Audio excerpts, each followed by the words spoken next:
Ľahkosť v živote znamená pre mňa viac energie pre všetko, pre všetky aktivity súvisiace so životom, či už je to rodina, šport, práca, všetko okolo.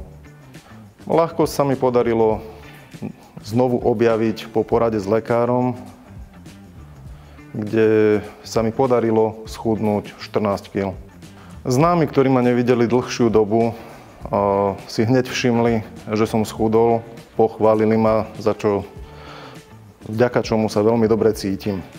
Keby som mal vypichnúť jednu jedinú vec, ktorá sa mi ľahšie robí, vďaka tomu, že som zhodil váhu, tak by to bola asi cyklistika. Cyklistika je môj obľúbený šport, ktorému sa venujem už dlhší čas a naozaj s tou vyššou váhou v tej horskej cyklistike na tie vrcholy sa stúpalo dosť ťažko a môžem povedať, že dnes vďaka mojej nižšej váhe sa dostanem na vrchol veľmi ľahko.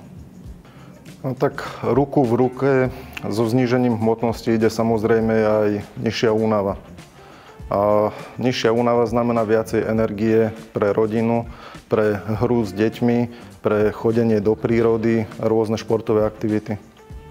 So schudnutím samozrejme prichádzajú aj tie príjemné povinnosti, že človek zrazu otvorí svoj šatník a zistí, že všetko mi je veľké, takže človek sa vyberie do obchodu a konečne zistí, že môže si vyberať z veľkého množstva oblečenia, pretože už nie ste v tej najvyššej škále XX, ale zrazu už kľudne si môžete vybrať tričko veľkosti L.